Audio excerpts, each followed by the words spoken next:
Good evening, everybody. Well, it's Cutler here on the Let's Talk to Cutler platform. It is November the 17th. I'm just wondering, have you ever been told that you have everything that you need to survive?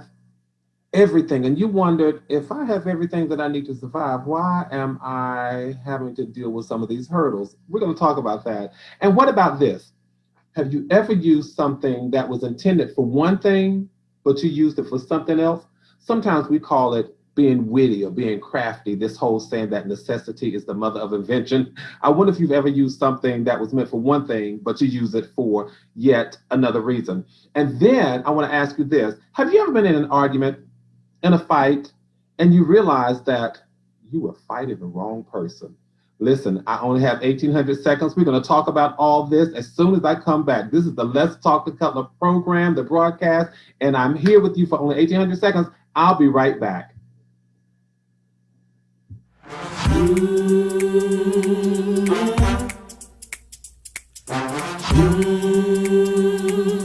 Let's talk to Cutler.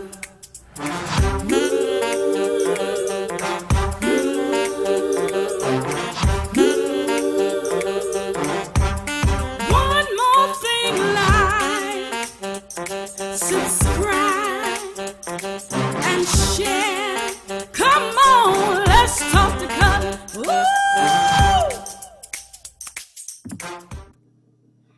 All right, guys, we're back. It's me, Cutler, here on the Let's Talk to Cutler broadcast, and today is November the 17th and not October. I got that right. Listen, I want to have a conversation with you guys, but I only have 1,800 seconds. So, by the way, I hope that you enjoyed that intro. I have to thank my friends, Juan and Devin, for doing that. I think it's an amazing intro. They're such talented people. Hey, do me a favor as you're coming into the conversation, go ahead and give it a thumbs up. Go ahead and like on this conversation. Of course, as you all know, we are reading and we're talking from this book, Billboards to Better 366 Daily Sources of Motivation and Inspiration Along the Highway of Life. If you don't have it, jump over to Amazon and get it, or go over to gbcutler.com, gbcutler.com, and get it. All right, we're going to talk. Again, I have 1,800 seconds to talk with you in your living room, your dining room, your bedroom, your car, your kitchen, whatever you've allowed me, whatever space. I'm thankful to share that space with you. And I want to say this to you. Every Tuesday and Thursday, I look forward to this time, our space, our chat, our conversation. So come on in the chat with me and let me see who's going to be our LTTC VIPs for this evening. I'm going to join and just type you up and bring your name up in the conversation. All right. I want to ask you this, though. I want to go back and just, again, I want to ask you, do you realize that you do have everything that you need to survive? I want to base our conversation on our quotes from November 15th, 16th, and 17th. November 15th says, we've got the hand of God and the heart of God over our lives. We've got the hand of God and the heart of God over our lives. I don't ever want us to lose sight of the fact that as I consider the state of this world, it just reminds me that we're still in the middle of a health crisis. We are still in the middle of a pandemic. And I don't want us to lose sight of that. I don't want us to lose focus of that. But I want to remind us, you all, that we are not here without provision. We are not here without guidance. We are not here without providential oversight. We are not here without divine protection. And we certainly have to do our part. We have to use wisdom. But this is a reminder this evening that after we come to the end of ourselves, when we get to the end of our resources, when we get to the end of our rope, when we get to the end of our capabilities, we have to be reminded that we have a higher source.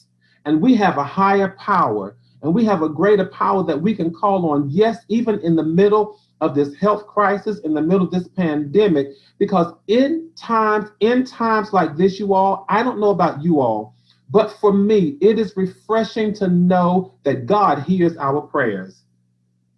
It's a Tuesday, and Cutler's coming out of the gate just chit-chatting and talking like this, because where we are now seems like regression for a lot of us. But it is a reminder to me. I remind myself that God still hears and answers prayers. And I'm thankful that he responds to our faith. He really does.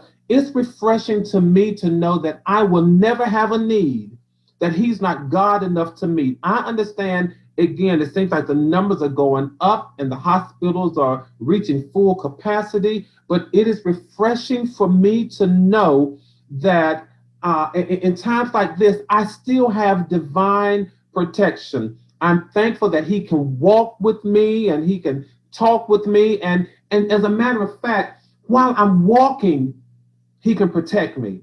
And in the event that I wander, he can still rescue me. It's comforting for me to know that in the midst of negativity and chaos and anxiety, he can still shatter and shower me rather with goodness and mercy and blessings.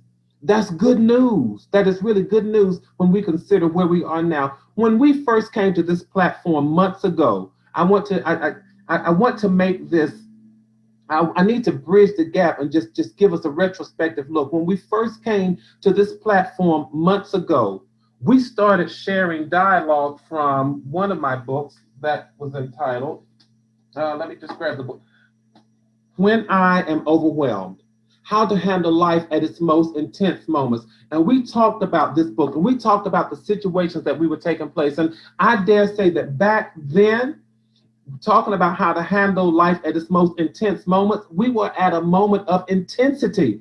But we have to be careful, you all, because we're back in a place where our anxiety is heightened and the intensity has gone back up. And we have physically distanced ourselves for a number of months.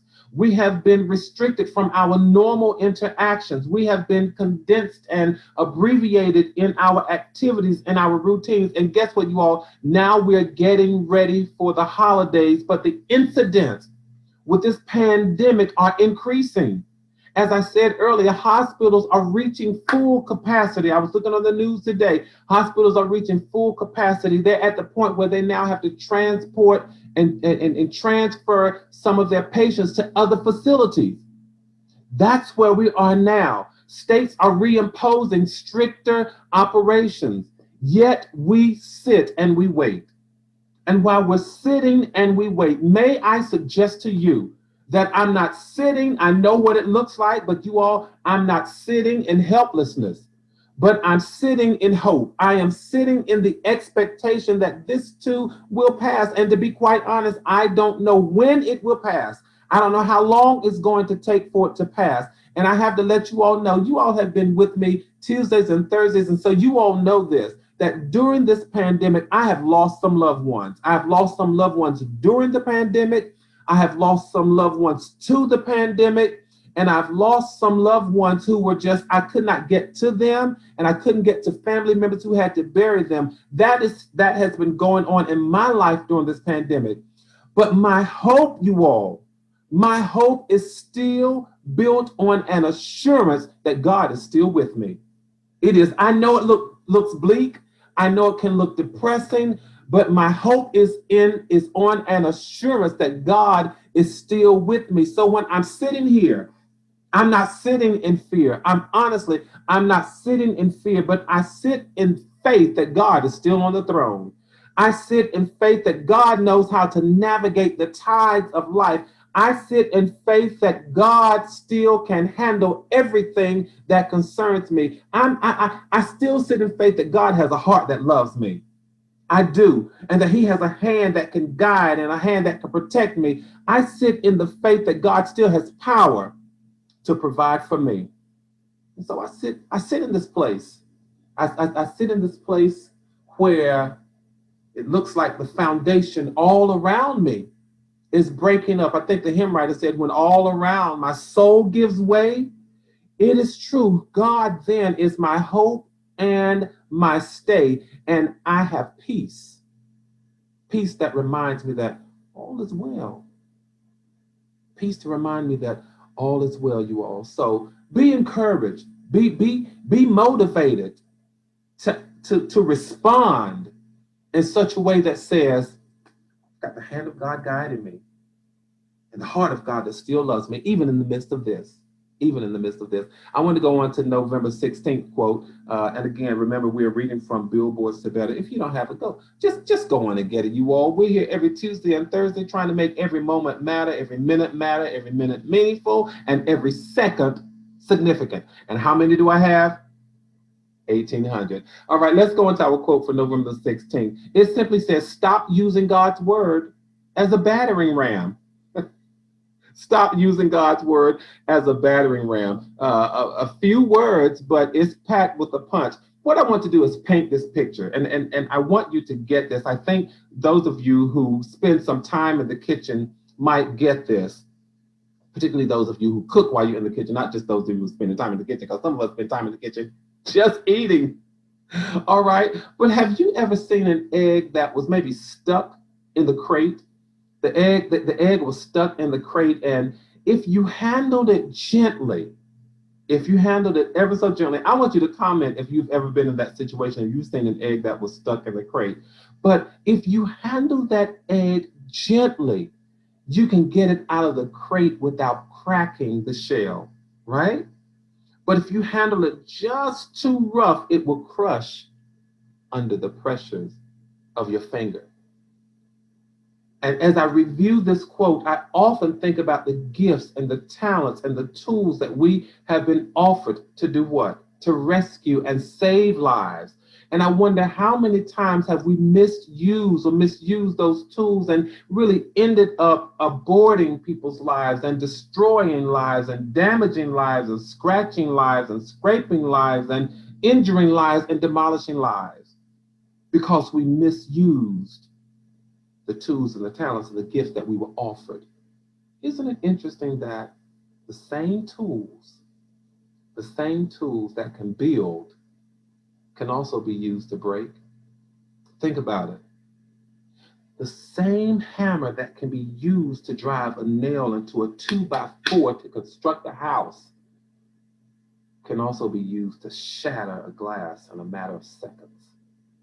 Same tool, but when misused, it doesn't build, but it tears down.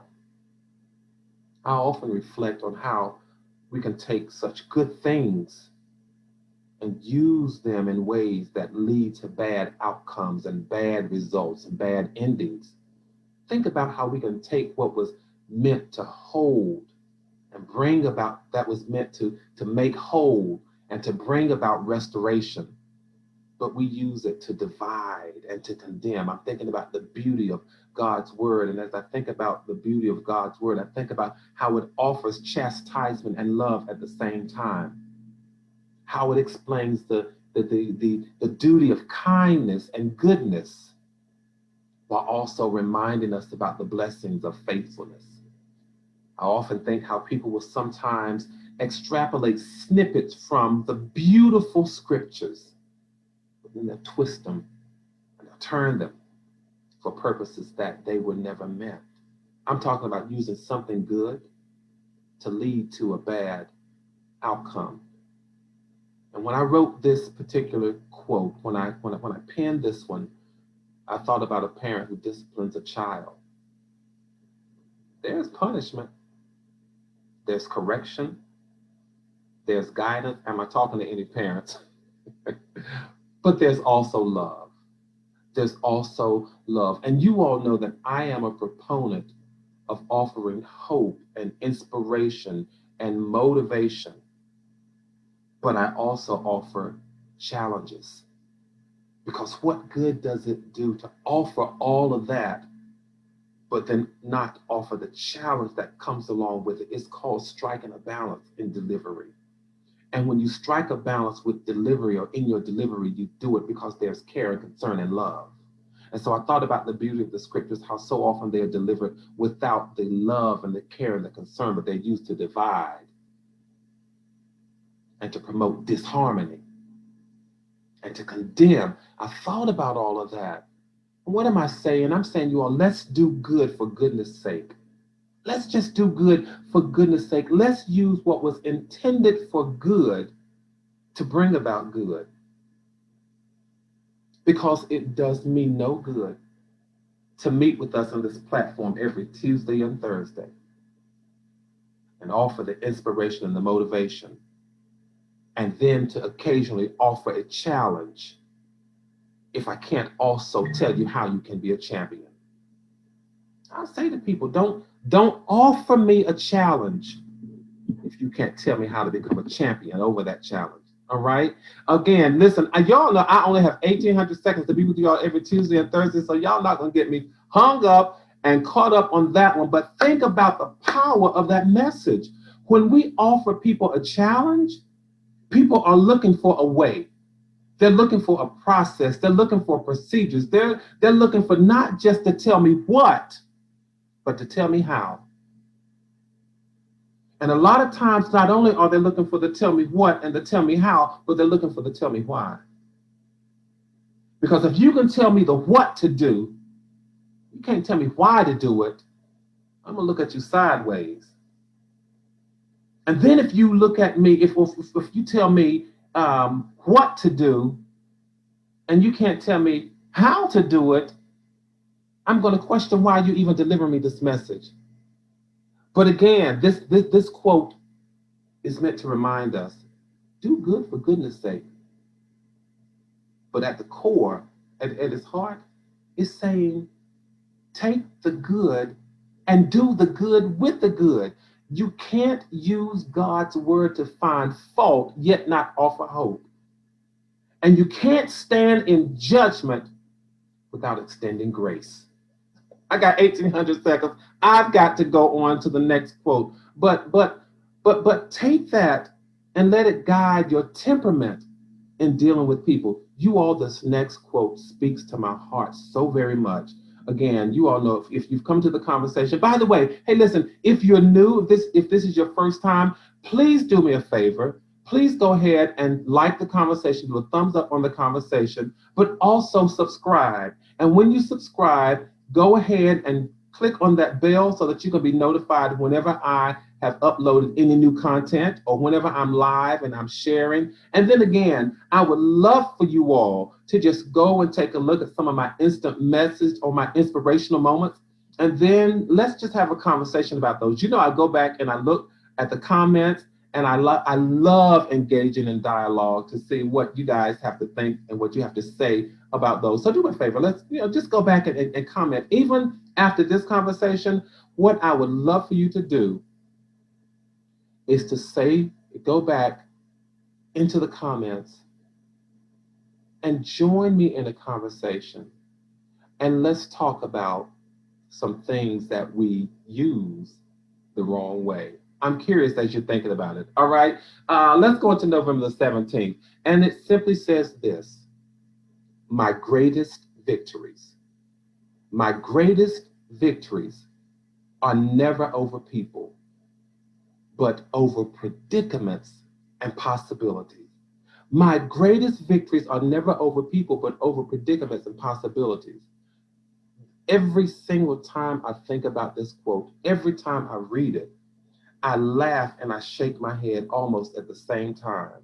Whenever I read it or think about it, it makes me want to climb to the highest mountain, to the top of the highest mountain with one of those old-fashioned megaphones or the best sound system that I can have, and shout as loudly as I can, "You've got the wrong enemy." That is what I want to say to people so many times. You're focusing on the wrong thing and you're calling the wrong thing the enemy. I want to remind us, you all, I want to remind us that the enemy, so many times, the enemy is not people, but the enemy is predicament. The enemy is possibilities. Because if I get into hear me clearly, if I get into an argument with you, defeating you is not my greatest victory. Why, Cutler, would you say that? Because the goal is to defeat the enemy. That is true. The goal is to defeat the enemy. But guess what? If I defeat you, another you will come along. Another you will come along, and I will find myself in that fight, in that battle, in that war all over again. But if I defeat the predicament, the condition, the possibility or the situation, then all I have to do when I see it again is to tell myself, I've already defeated you. And I don't have to fight you again. Look, okay, all right. I'm not suggesting that scenarios don't present themselves all over, that sometimes life will present opportunities for us to sharpen our skills and to remind us of what we have within us. I'm not saying that that does not happen, but what I'm saying is that you don't have to struggle half as much. You don't have to struggle half as much when you've already defeated something. You don't. If I, if I struggle with self-esteem and by God's grace I defeat it, then when I'm triggered again to go into that place, all I have to do is remind myself that I've already overcome this. I hope this is making sense. I hope somebody is inspired and you're grasping this. If I deal with anger issues, but manage somehow to get my anger under control when I'm triggered again, you all, I can remind myself that I already have the victory over this thing called anger management. But you see, what happens so many times is that an issue or predicament is delivered by people. Hang on, you all hang on to this conversation, because what happens a lot of times is that the predicament is delivered by people. And we get so caught up in defeating the people until we forget that we have an opportunity to defeat the predicament. Have you ever heard this saying, don't shoot the messenger? Don't shoot the messenger. And in this case, it shows how we are shooting the messenger, because the messenger is delivering bad news. The messenger is delivering this predicament. The messenger is delivering a trigger. The messenger is delivering a trigger. So then, if people always cause you to fly off and make you mad, and you lose control, and you want to cuss people out, and you want to just fly off the handle just in a moment's notice, if people do that to you, why are you busy fighting people? Why? Why are you fighting John or Jane or Leroy or Keisha? Why are you fighting the people? Because what you missed was the opportunity to tackle self-control. You missed the opportunity to defeat anger management. You missed the opportunity to deal with conflict resolution. Why? Because you were focusing on the people that carried it instead of the predicament itself. Lord, I'm just trying to save your life. Stop calling people the enemy when the enemy so often is the predicament or the possibility that is presented. You're always going to see people, but you want to defeat the predicament. As we are going through life, I would dare say that not only in life, but even in the history that we are making, I want to urge us to refocus. I want to urge us to reset our vision on what I call the real fight. And the real enemy, that's what we need to focus on. So when you get ready to fight, don't fight the people, but fight what they carry. I really want to say it again, you all. I am just trying to save your life. We fight with people so much, but if we can remind ourselves that our fight is not with people, we'll be careful what we say.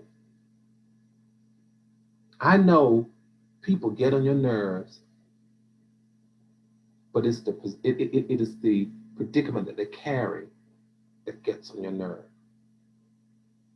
So then that means sometimes we have to look within ourselves and say, how do I handle this?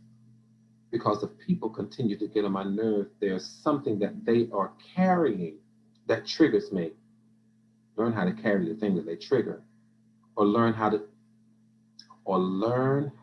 discipline yourself so that when you know when that people are bringing, you know how to put up a stop sign. It says don't come. So it may be a test for you to learn to call on your own strength. It just might be that, because when we stop fighting with people, we're we're careful. When we learn that our fight is not with people, we are careful what we say. We are careful what we do. We are careful how we hurt. We oh my goodness. When we learn that we're not fighting with people, you all, the goal is to be careful. We will care. My fight is not with you, so I can still care for you. My fight is not with you, so I can seek forgiveness from you. My fight is not with you. So not only will I watch what I say, what I do, I'm careful how you respond or how I cause you to respond, but we will care. We will care. And if we could only care more than we already do, the world would be a much more peaceful place. I want to end by sharing this. I hope you've enjoyed this conversation. Surely it challenges us to refocus on those things that trigger us to respond in a way that's really not healthy, that's not constructive, that doesn't lead to any good. But it challenges us to refocus and recast our vision so that we can build relationships, and we can operate and maintain the beauty of those relationships. I often say to my friends, my dear friends, I'm too old to lose friends. I'm too old to lose friends. I don't have the energy to try to create another circle of friends. I don't. So then I care about people, and I'm careful what I say. Do I agree with everything that my friends say? Absolutely not. But do I feel the need to attack them and fight them just because I don't agree? Absolutely not. Because sometimes people say things to you that will trigger you and they don't even know it. And you end up fighting with them or fussing with them and arguing with them. And they almost want to throw their hands up and say, hey, what did I do? But what they offered us was a trigger that teaches us, or that presents us another opportunity to get it right. No, we don't always get it right the first time. Sometimes we don't get it right the second or the third time. But at least now we can refocus. We can reset and recast our vision. You all listen, my greatest victories are never over people, but they're over predicaments. And again, let's stop using God's word as a battering ram. Let's use beautiful things for beautiful purposes. And then we've got the hand of God and the heart of God over our lives. Never forget that whatever we're going through now, and it seems like it is some regression of sorts, but even if it seems like or looks like or possibly is a regression, have faith that God is the God of the past, the present, and the future. So I don't mind the regression. I don't see it as a regression, but it looks like statistically it is. And just in case it is a step back in the past, God is already there. He's the God of the past, present, and future. So be encouraged, be inspired, be motivated. I want to leave y'all with a poem. It comes from this book, Who We Once Were. And it says, live life and give life. A good life is one that causes others to honor you, love you, support you, admire you, embrace you, chastise you, emulate you, and sometimes envy you. A good life is one that causes others to connect to your energy, see the world through your eyes, and draw a well so that they might thrive, dream, hope, dance, smile, and replenish the well. A good life.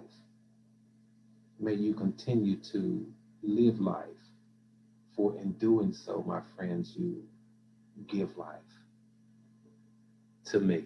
1,800 seconds here on the Let's Talk the Cutler platform. It has been my pleasure to be with you in your living room, your dining room, your kitchen, your bedroom, your cars, whatever space you've allowed me to share. I'm humbled to do so, and I'm honored to do so. Until Thursday, my friends, let's continue building community, maintaining connectivity, keep your heads up, your hopes up, stay safe as these numbers are going up, and stay sane. Take care.